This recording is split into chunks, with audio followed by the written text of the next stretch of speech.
Sehr geehrte Damen und Herren, der Vizepräsident und ich freuen uns sehr, Sie zu unserer Pressekonferenz begrüßen zu dürfen. Wir werden Sie nun über die Ergebnisse der heutigen Sitzung des EZB-Rats informieren.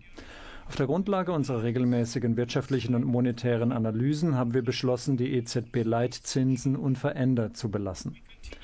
Wir gehen weiterhin davon aus, dass sie mindestens über das Jahresende 2019 und in jedem Fall so lange auf ihrem aktuellen Niveau bleiben werden, wie erforderlich, um die fortgesetzte nachhaltige Annäherung der Inflation an ein Niveau von unter, aber nahe 2% auf mittlere Sicht sicherzustellen.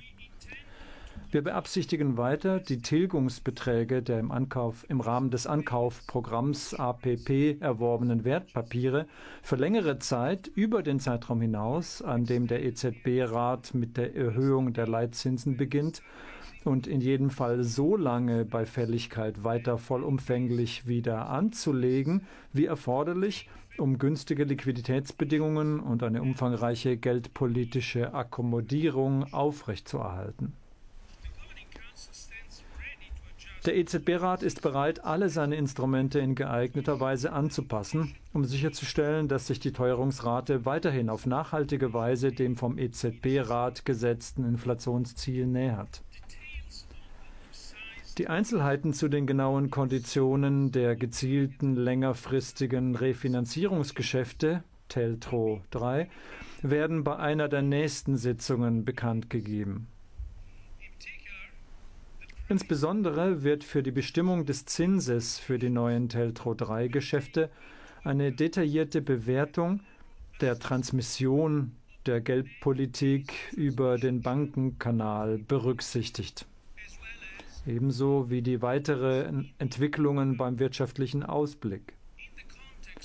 Im Kontext unserer regelmäßigen Bewertung werden wir auch überlegen, ob die Wahrung der positiven Wirkungen der Negativzinsen auf die Wirtschaft es erfordert, dass ihre möglichen Nebenwirkungen auf die Bankenintermediation abgemildert werden, sofern solche bestehen. Die aktuellen Daten seit der letzten Sitzung des EZB-Rats Anfang März bestätigen, dass sich die langsamere Wachstumsdynamik in das Jahr hinein verlängert. Auch wenn es Anzeichen dafür gibt, dass einige der wachstumshemmenden idiosynkratischen Binnenfaktoren nachzulassen beginnen, wirkt sich der globale Gegenwind weiterhin belastend auf die Wachstumsentwicklung im Euroraum aus. Anhaltende Unsicherheiten im Zusammenhang mit geopolitischen Faktoren, der Gefahr von Protektionismus und Anfälligkeiten in den Schwellenländern wirken sich erkennbar auf das Konjunkturklima aus. Gleichzeitig stützen der weitere Beschäftigungszuwachs und steigende Löhne weiter die Belastbarkeit der Binnenwirtschaft sowie den allmählich zunehmenden Inflationsdruck. Eine umfangreiche geldpolitische Akkommodierung bleibt jedoch notwendig, um günstige Finanzierungsbedingungen zu wahren und den Aufschwung zu unterstützen und damit sicherzustellen, dass die Inflationsentwicklung sich nachhaltig in Richtung von mittelfristig knapp 2% fortsetzt. Unsere Forward Guidance im Hinblick auf die Leitzinsen der EZB und darüber hinaus die Reinvestitionen des beträchtlichen Bestands an erworbenen Vermögenswerten sowie die neue TLTRO-Serie erzeugen erhebliche geldpolitische Impulse. Gestatten Sie mir nun, unsere Einschätzung näher zu erläutern und dabei mit der wirtschaftlichen Analyse zu beginnen. Das reale Bruttoinlandsprodukt (BIP) des Euroraums erhöhte sich im vierten Quartal 2018 um 0,2% gegenüber dem Vorquartal, nach 0,1% im dritten Quartal. Die aktuellen Daten fallen insbesondere für das verarbeitende Gewerbe nach wie vor schwach aus. Grund ist im Wesentlichen die nachlassende Auslandsnachfrage, verstärkt durch einige länder- und sektorspezifische Faktoren. Der Einfluss dieser Faktoren hält etwas länger an. Und die langsamere Wachstumsdynamik wird sich demzufolge, den Erwartungen zufolge, in das laufende Jahr hinein verlängern. Mit Blick auf die Zukunft dürften die Auswirkungen dieser ungünstigen Faktoren nachlassen. Das Wachstum im Eurogebiet wird weiterhin von den günstigen Finanzierungsbedingungen, erneutem Beschäftigungszuwachs und steigenden Löhnen sowie auch dem anhaltenden, wenn auch etwas schwächeren weltweiten Konjunkturaufschwung getragen. Bei den Risiken für die Wachstumsaussichten des Euroraums überwiegen angesichts der anhaltenden Unsicherheiten im Zusammenhang mit geopolitischen Faktoren, der Gefahr von Protektionismus und Anfälligkeiten in den Schwellenländern nach wie vor die Abwärtsrisiken. Die am HVPI gemessene jährliche Teuerung im Eurogebiet belief sich der Vorausschätzung von Eurostat zufolge im März 2019 auf 1,4%, nach 1,5% im Februar, was im Wesentlichen einem schwächeren Preisauftrieb bei Nahrungsmitteln, Dienstleistungen und Industriegütern mit Ausnahme von Energie geschuldet ist. Ausgehend von den aktuellen Terminpreisen für Öl dürfte die Gesamtinflation in den nächsten Monaten weiter sinken. Die Messgrößen der zugrunde liegenden Inflation entwickeln sich insgesamt weiter verhalten. Aber vor dem Hintergrund einer hohen Kapazitätsauslastung und einer zunehmend angespannten Lage an den Arbeitsmärkten hat der Druck auf die Arbeitskosten an Stärke und Breite gewonnen. Getragen von unseren geldpolitischen Maßnahmen, dem anhaltenden Konjunkturaufschwung und steigendem Lohnwachstum dürfte die zugrunde liegende Inflation auf mittlere Sicht zunehmen. Was nun die monetäre Analyse betrifft, erhöhte sich das Wachstum der weit gefassten Geldmenge M3 im Februar 2019 auf 4,3% nach 3,8% im Januar. Lässt man eine gewisse Volatilität bei den monatlichen Geldströmen außer Acht, wird das Wachstum von M3 trotz der jüngsten Abschwächung der Kreditdynamik weiterhin durch die Vergabe von Bankkrediten gestützt. Das eng gefasste Geldmengenaggregat M1 hatte nach wie vor den größten Anteil am Wachstum von M3. Die jährliche Wachstumsrate der Buchkredite an nicht finanzielle Kapitalgesellschaften erholte sich im Februar 2019 und stieg auf 3,7% nach 3,4% im Januar. Wesentlicher Grund war ein Basiseffekt. Lässt man die kurzfristige Volatilität außer Acht, hat sich die Jahreswachstumsrate der Kredite an nicht finanzielle Kapitalgesellschaften in den letzten Monaten abgeschwächt, worin sich die typische nachlaufende Reaktion auf die konjunkturelle Abkühlung widerspiegelt.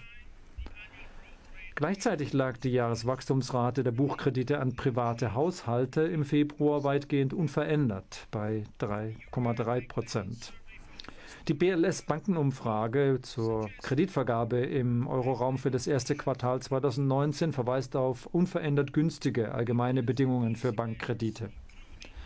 Unsere geldpolitischen Maßnahmen, einschließlich der im März angekündigten neuen Serie von Teltros, werden zur Sicherstellung günstiger Kreditbedingungen beitragen und den Zugang insbesondere kleiner und mittlerer Unternehmen zu Finanzmitteln weiter fördern. Zusammenfassend ist festzuhalten, die Gegenprüfung der Ergebnisse der wirtschaftlichen Analyse anhand der Signale aus der monetären Analyse bestätigte, dass für eine fortgesetzte nachhaltige Annäherung der Inflation an ein Niveau von unter, aber nahe 2% auf mittlere Sicht weiterhin eine umfangreiche geldpolitische Akkommodierung erforderlich ist.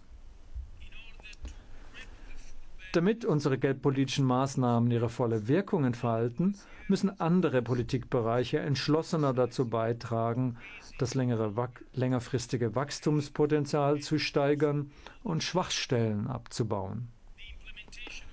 Die Umsetzung von Strukturreformen in den Euro-Ländern muss deutlich intensiviert werden, um die Widerstandsfähigkeit zu erhöhen, die strukturelle Arbeitslosigkeit zu verringern und die Produktivität sowie das Wachstumspotenzial im Euroraum zu steigern. Was die Finanzpolitik betrifft, stützen der leicht expansive fiskalpolitische Kurs und die automatischen Stabilisatoren die wirtschaftliche Aktivität. Gleichzeitig sollten Länder mit hoher Staatsverschuldung weiterhin fiskalische Puffer aufbauen. Alle Länder sollten verstärkte Anstrengungen für eine wachstumsfreundlichere Ausgestaltung der öffentlichen Finanzen unternehmen.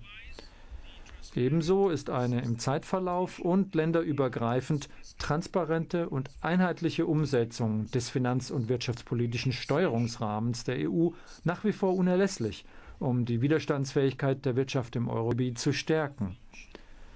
Die Verbesserung der Funktionsweise der Wirtschafts- und Währungsunion bleibt eine Priorität. Der EZB-Rat begrüßt die laufenden Arbeiten und drängt auf weitere konkrete und entschlossene Schritte zur Vollendung der Bankenunion und der Kapitalmarktunion. Und nun stehen wir für Ihre Fragen zur Verfügung. Mrs. Skolimowski. Piotr Skolimowski, Bloomberg News. Mr. President, one question. First of all, you mentioned that in the context of regular assessment, you will consider whether the preservation of favorable implications requires mitigation of possible side effects on bank intermediation from, I understand, from negative rates. You made comments to similar effect at the Watchers Conference recently, and it sparked a lot of speculation that you might be on the cusp of introducing a tiering system. So I would like to know from you whether that's something that's on the menu, that's something that you are considering. That's my first question. And the second is, you also mentioned that we'll get the pricing of TLTROs in the forthcoming meetings. We saw the bank lending survey yesterday. In your assessment, in terms of the loan growth and loan demand, does it give any indication of for the conditions that could underpin the incentive scheme for the next TLTROs? Thank you. Well, I would say to the second question, I would answer it's too early. Just too early. So if you read the statement I just gave, we in a sense give the Governing Council gives the criteria upon which this assessment, both the TLTRO 2, TLTRO 3, and the mitigation of possible side effects would take place, the conditions under which the analysis would be carried out. And it's two conditions. We'll take into account a thorough assessment of the bank-based transmission channel monetary policy, as well as further developments in the economic outlook. So we are looking at that, both things, and right now it's too early to decide about both. I would say the Governing Council was pretty, we didn't vote, so it's not unanimous or anything, but it was just consensus on the need for further analysis on both issues. And that is, in a sense, includes the first question, because this language echoes what I did say in the ECB Watcher speech. And that's it. We've got to look at that. Ms. Jones? And the way we look is well specified here. We look at the functioning of the financial intermediation channel, as I said, the assessment of the bank-based transmission channel of monetary policy, as well as further developments in the economic outlook.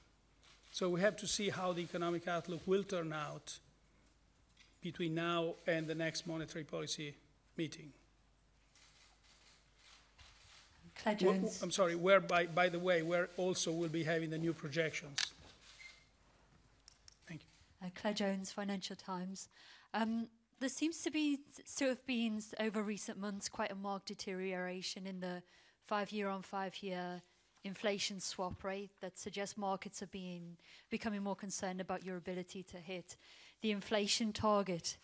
In the past, the fall in this measure was a trigger for the expansion of QE, the beginning and the expansion of the QE program. So how concerned are you about this time around, and how would you intend to react if this fall continues? And the second topic, we've had some remarks from the US president yesterday saying that he's going to impose tariffs on some European goods.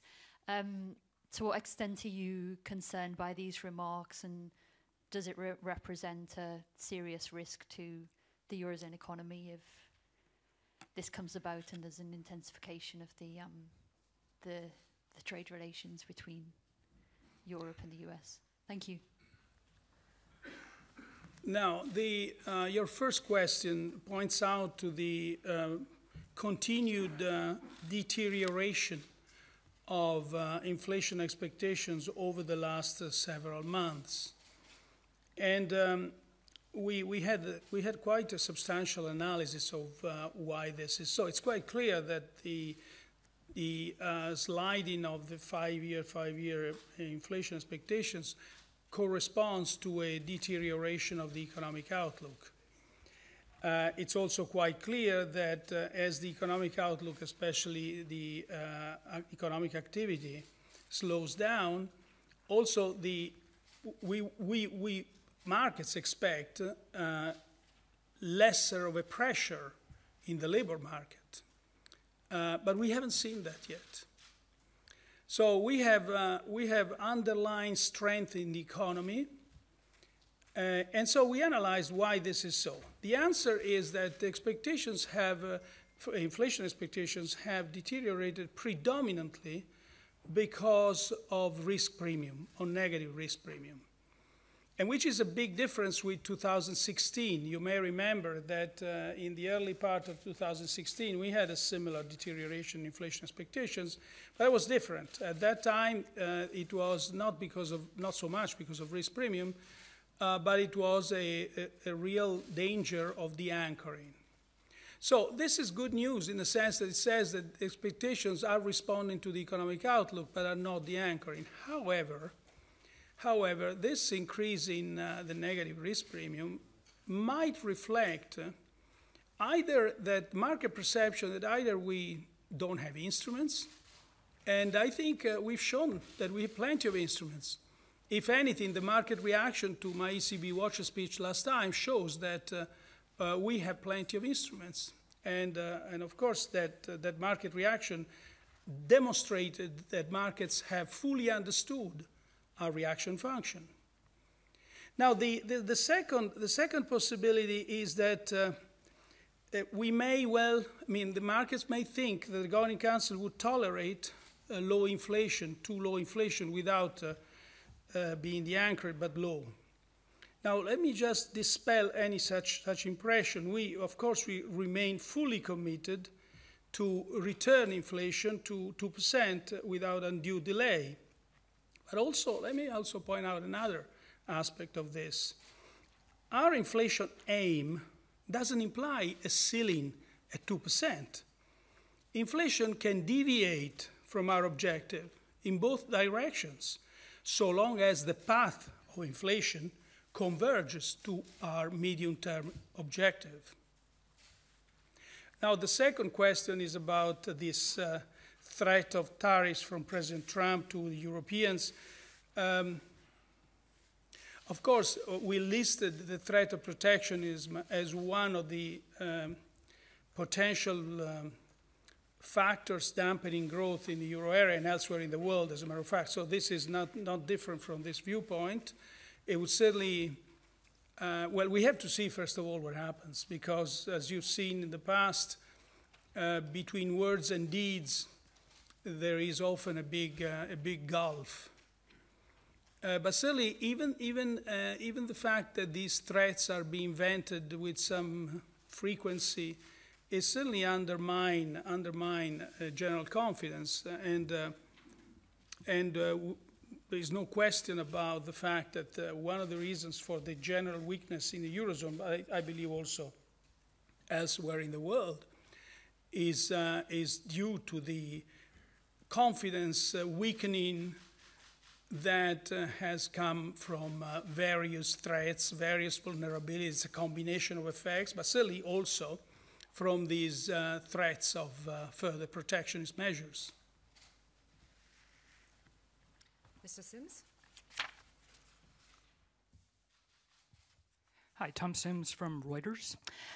So am I correct to assume that and understand that you did discuss the precise terms of the TLTRO at today's meeting? The reason I ask is because the June meeting would come just days after you have a new chief economist on board, meaning much of the preparatory work would have to have been done by a predecessor.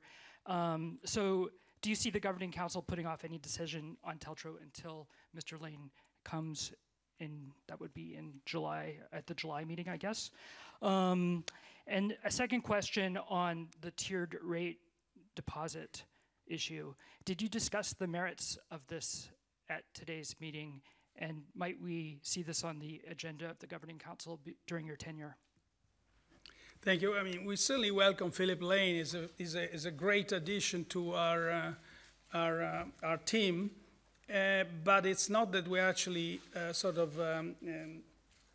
put in our calendar our decision-making depending on who's going to be on board or not. So let me just separate the two things. You asked me whether we discussed the TLTRO deal. No, we didn't. And I said this in the beginning. We will discuss it on.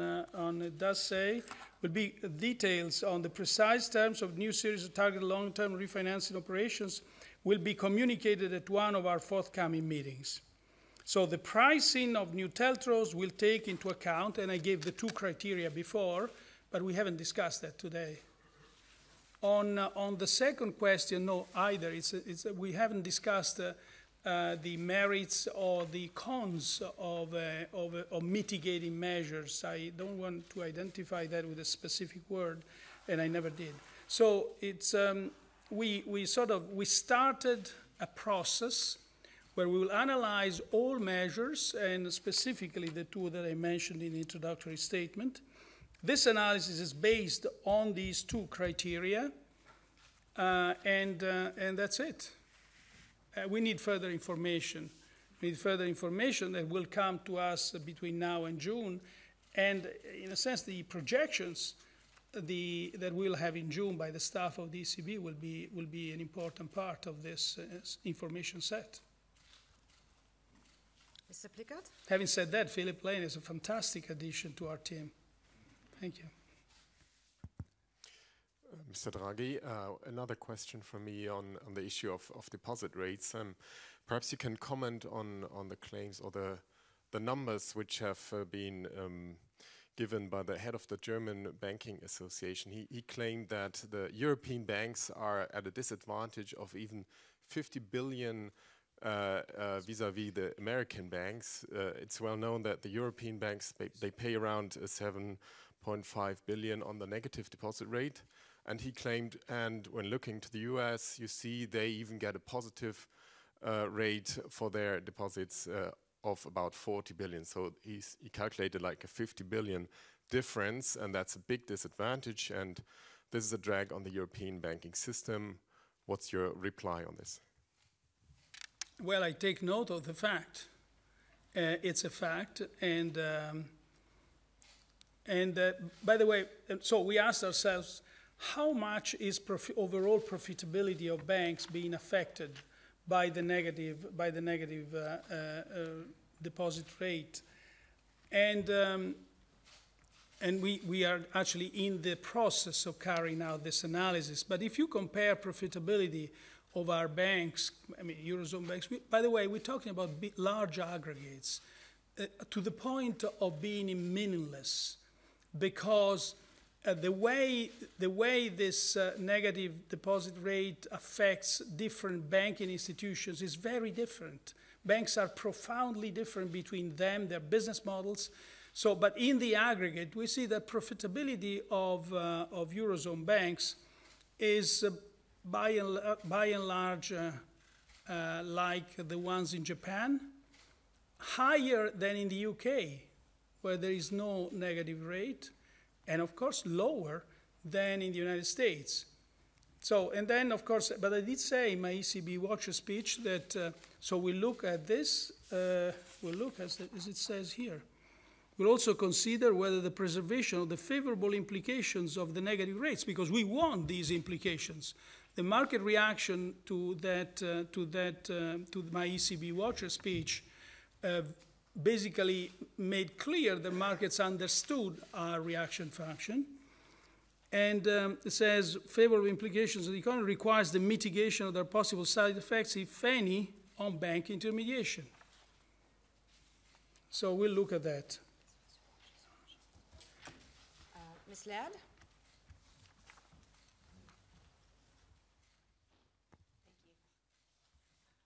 Laurie Laird, MT Newswires. Mr. Draghi, your forward guidance has been very clear, but it hasn't had any conditions. You've never articulated any conditions that would imply a change in that forward guidance. Can you give us any clarification on that, please, particularly on the downside? And also, have there been any discussions, even in a theoretical sense, about whether, if there's a resumption of QE, could equities or would equities have to be part of that program, given the limits on bond buying? Well, really, the second question, we haven't discussed that. What the Governing Council did today was to assess the outlook, which is a weakening picture of weakening growth, to reiterate confidence in the correction of the inflation path based on a series of factors, and then reiterate the readiness to use all the possible and necessary, all the instruments that are necessary to cope with the contingencies that come ahead. And this was, I would say, unanimous. And this deliberation to use all the instruments, it was not the time. I did say something at the beginning. This time is not the right time to say, to be sort of, I don't like this instrument, or I'd rather prefer another one. We are not yet there. And once we will be approaching that point with the information coming from about the economy and inflation, we will be better positioned to see whether further action is needed beyond. By the way, let's not forget, that our forward guidance has indeed, in the past few months, automatically responded to the weakening economic conditions. And let's not forget also that this forward guidance is chained with the horizon over which we'll carry out the repurchases of the bonds. As you see, it says, we intend to continue reinvesting in full the principal payments for maturing securities purchased under the asset purchase program for an extended period of time, past the date when we start raising the key ECB interest rates. So whenever the date when we raise ECB interest rates moves forward, so does the horizon over which we'll actually undertake the purchases. And in any case, for as long as necessary to maintain favorable liquidity conditions and an ample degree of monetary accommodation. So you see that in the existing toolbox, in the existing and enacting toolbox, we already have optionality to extend the existing instruments. But with the statement today, the Governing Council also said that it's plainly open to use all instruments that would be required by the needed contingency as we gather further and further information. Ms. Weisbach?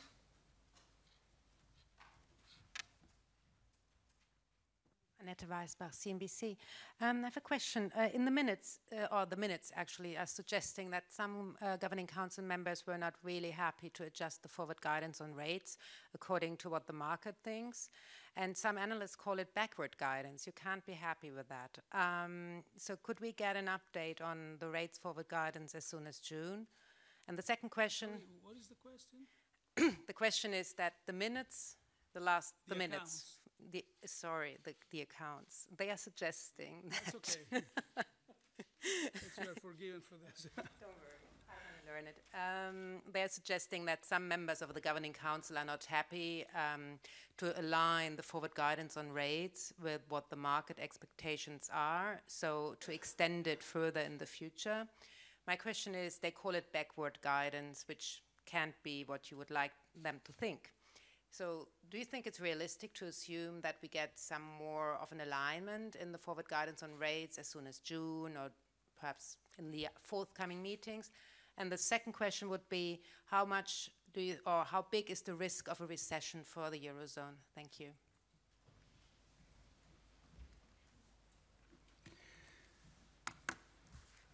as you've probably seen, you must have seen from the accounts, there were other members that actually wished much more extended forward guidance. So this is part of natural discussions we have.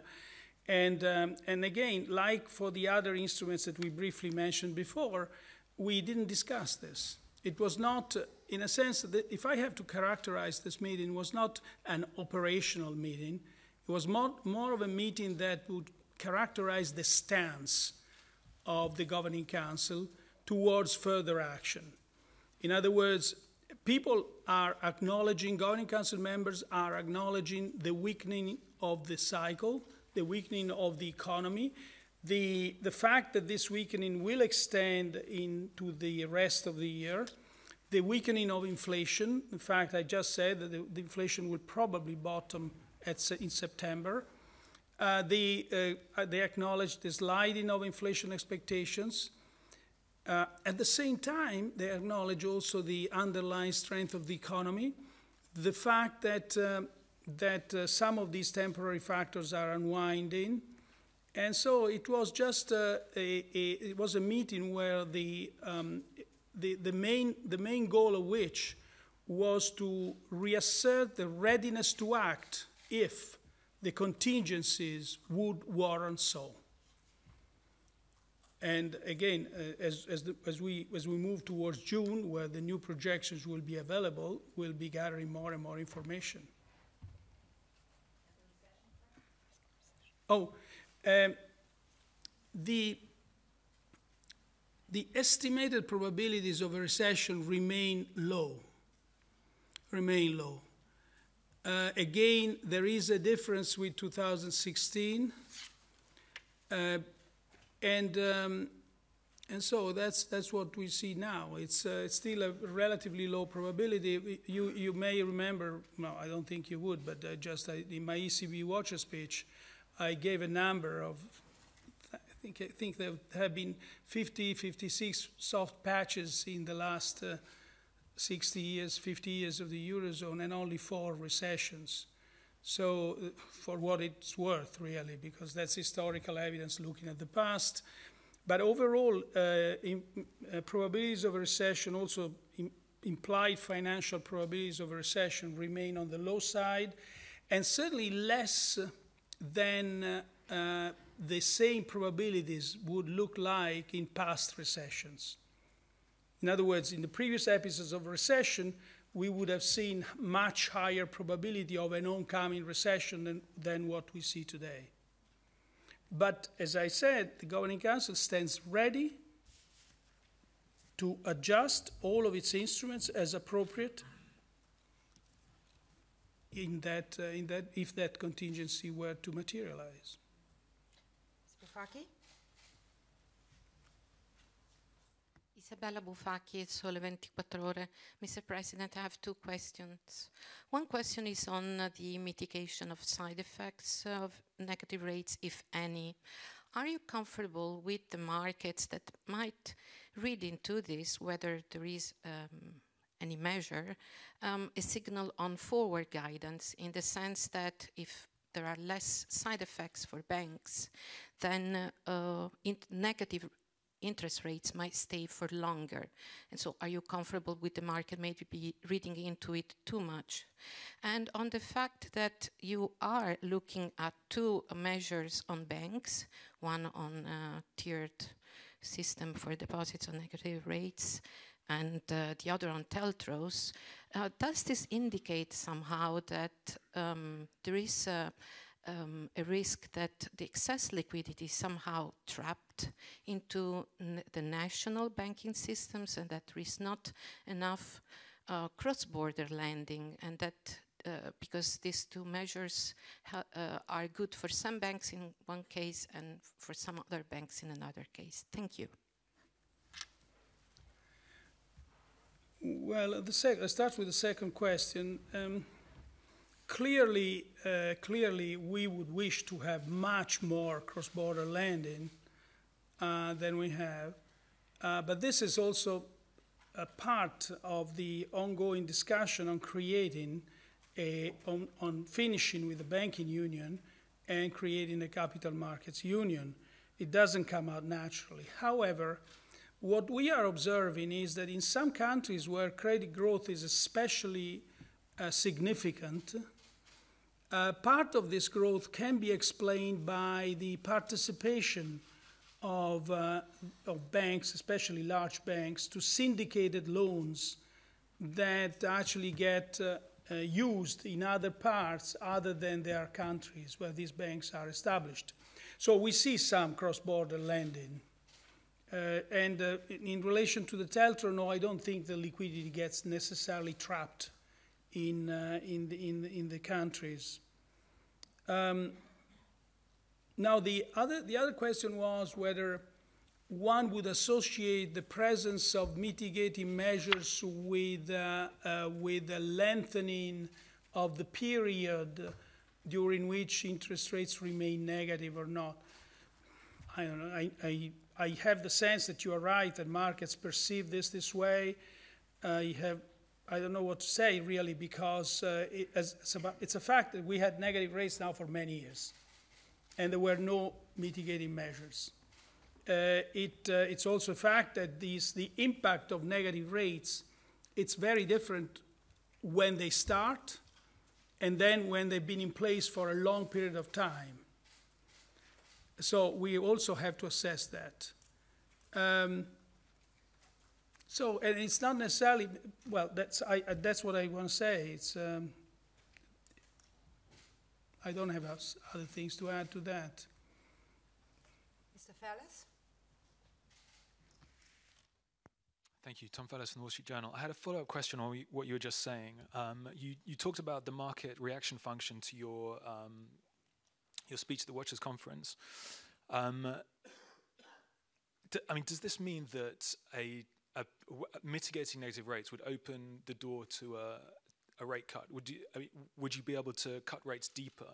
Because if such a system were in place, and by how much do you think? And how much would the lower bound fall? And the second question is on what you said about the 2% inflation ceiling, how 2% isn't a ceiling. Does that mean that you'd be happy to overshoot or aim to overshoot? Thanks. Well, on your second question, I will answer saying exactly the same thing.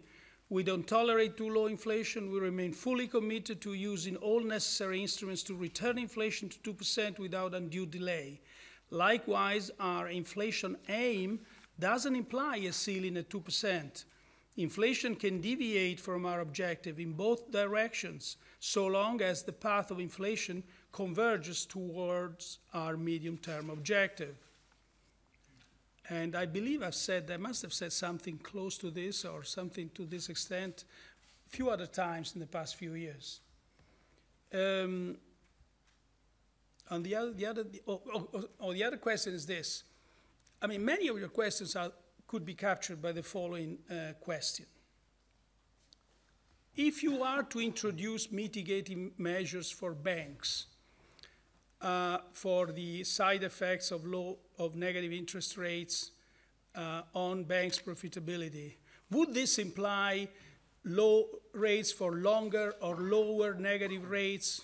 Well, we haven't discussed that. We haven't discussed the introduction of mitigating measures. We said that we want to analyze the side effects and possibly the mitigating measures. So we are not even discussing the first stage of this reasoning, not to mention what this would imply.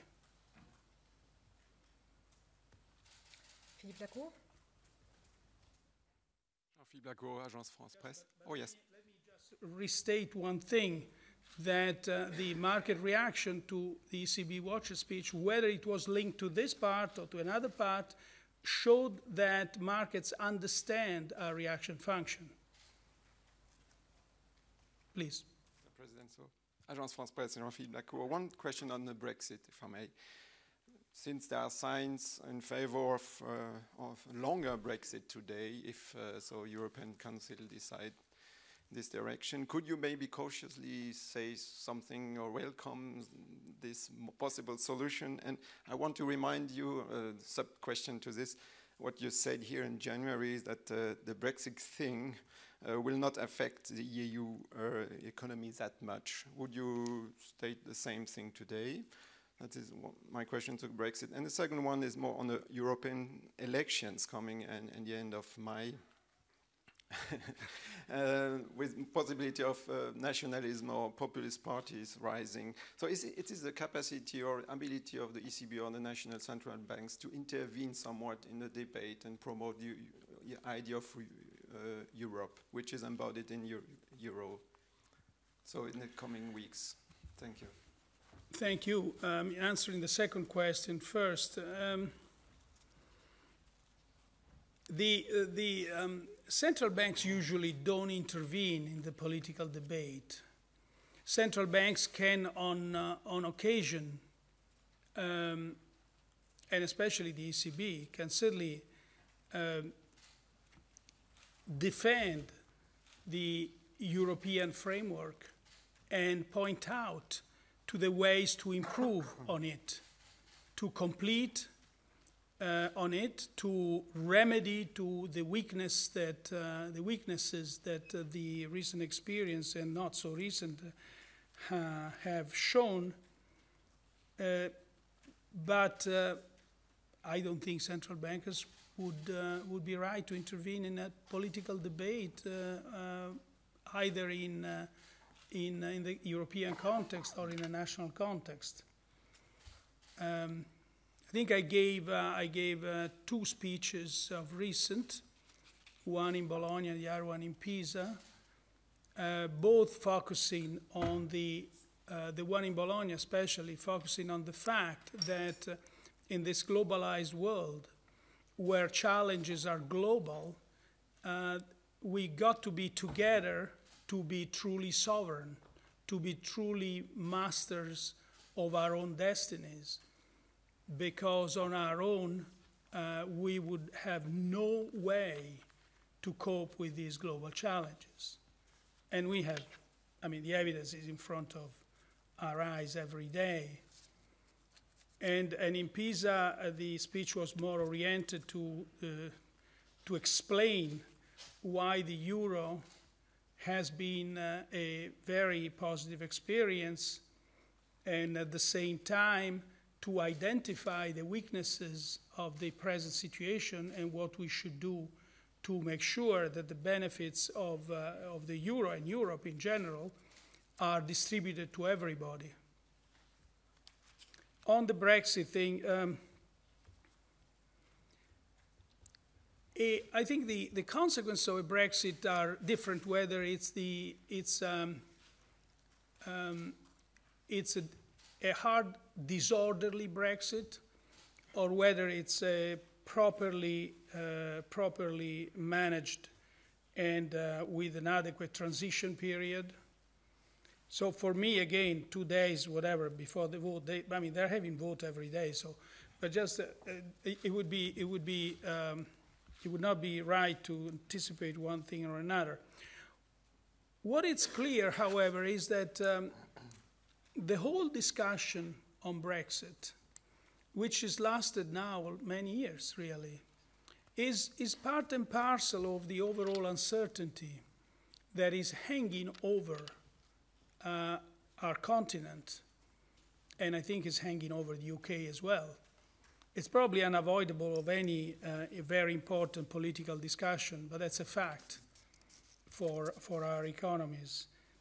Also, to be looked with attention on the real implications of the Brexit on the real economy. As I've said many times, in the aggregate, if you take the aggregate numbers, you don't see.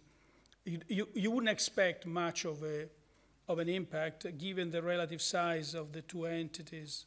But there are two important caveats to that. One is that certain countries are especially exposed to the UK economy, and of course they will have consequences, and the consequences may be serious. And their serious consequences are bound to reverberate on the rest of the continent.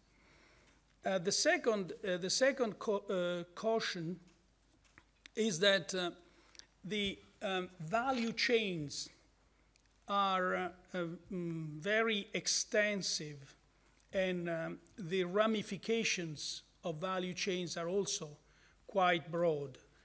If we are to reach a point where these value chains, which is not at all to be taken for granted, by the way, but if we are to reach a point where these value chains were to be broken, then we can have lots of local and possibly serious effects. But again, I'm still hopeful. Ms. Wackett? Julia Wackett, Börsenzeitung. I have a question regarding your home country, Italy, because yesterday they cut again the growth forecasts, and a lot of economists are very worried about Italy, that in the next recession, Italy will face serious troubles because they will probably have to save and don't have the fiscal capacity to counteract in a recession. So how worried are you about Italy? And also, again, about the decision from yesterday to appoint Yves Mersch as for the supervisory mechanism. Is there already who will replace Yves Mersch in his position at the ECB? So will Ms. Lautenschläger take over Yves Mersch's role? Or yeah, thank you. Thank you. The data on the Italian economy didn't come as a surprise. There had been already downgrades in the forecast, in the growth forecast for Italy and for the rest of the Eurozone, as a matter of fact. And so, from this viewpoint, it's not a surprise. It's quite clear that the priority there is to restore growth and employment, and Italy knows how to do it. It's very important that these priorities are being pursued without causing an increase in interest rates, because increases in interest rates are contractionary. So I think it's in simple words, that should be the aim of economic policy now, there. On your second point is, yes, Mr. Mersch has been appointed by the Governing Council, Vice Chair of the SSM. It's again another great addition to the SSM team, and the Governing Council was pleased by that choice. So we have now a different, you asked me about who's what? Who's doing? Oh, the portfolios. Mr. Mersch will remain responsible for legal, and the distribution of portfolios will be given, I think, immediately after the press conference on our website. But I can anticipate that some of the rest of Mr. Mersch's portfolios and some of Mr. Curré's portfolio will go to Ms. Lautenschläger. So it's a rearrangement, different combinations. Thank you. Mr. Huyton? Luke Huyton, Market News. Mr. Draghi, Olli Rehn has called for a re-examination of the monetary policy framework, something the Fed is already doing. Would price level targeting be one possible measure the ECB could adopt? My second question was, according to the account, rather than the minutes of last month's monetary policy meeting, it was highlighted that growth might not be mean reverting, as typically assumed in projections. Do you think this reinforces the need for such a re-evaluation? Reinforces what? Reinforces the need for such a re-evaluation, as suggested by Mr. Rehn. You're asking me a very difficult question, which has not been addressed by the Council, and we have to see exactly what it means, where it's driving, whether it's justified or not. So we have to see. It's just one statement.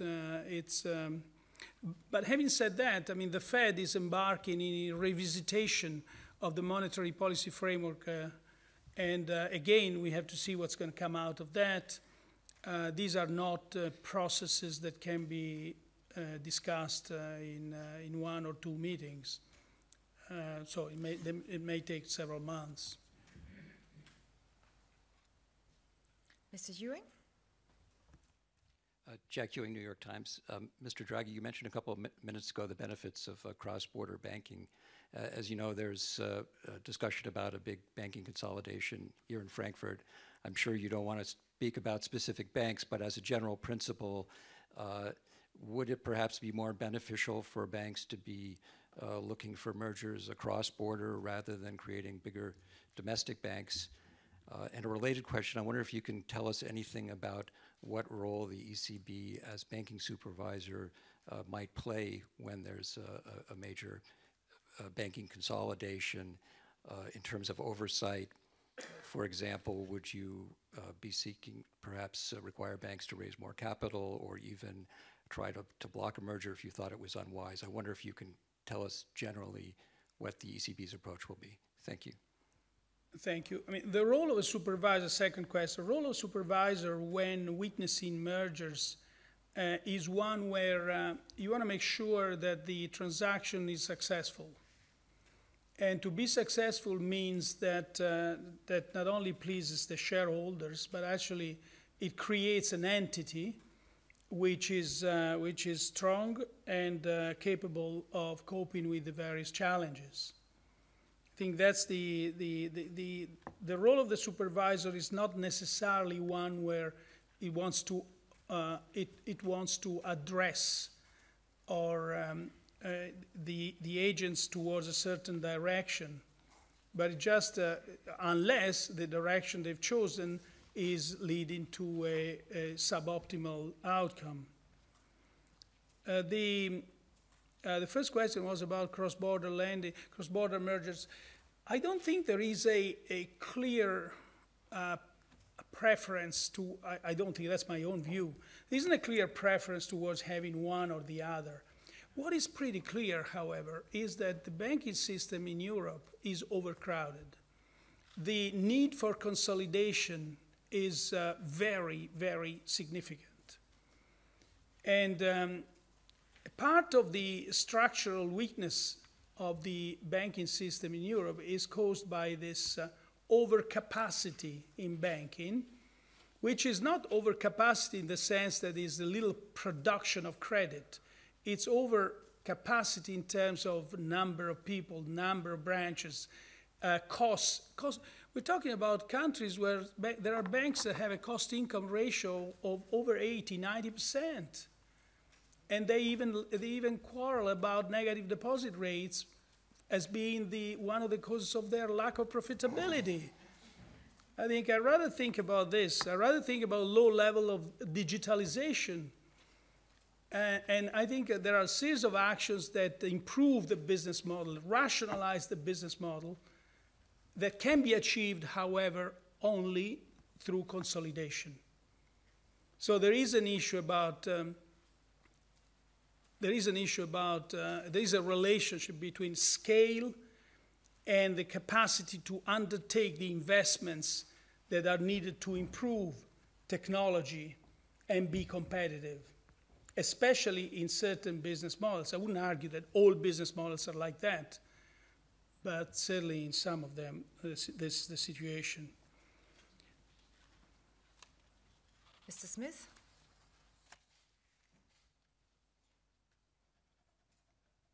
Good afternoon.